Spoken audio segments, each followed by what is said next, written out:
Hey, welcome back to another video of Tech Basics, and in this video we're going to learn how to log into your ICICI corporate bank account.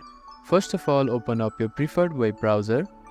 Now at the address bar type in icicibank.com and click on enter.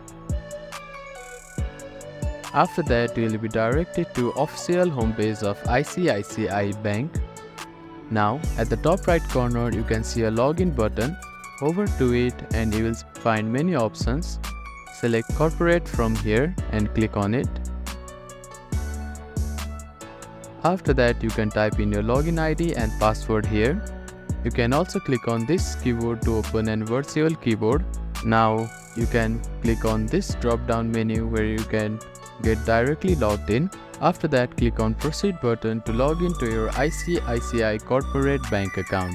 Thank you for watching this video. Please do not forget to give it a thumbs up and subscribe to our channel and comment down if you have any queries.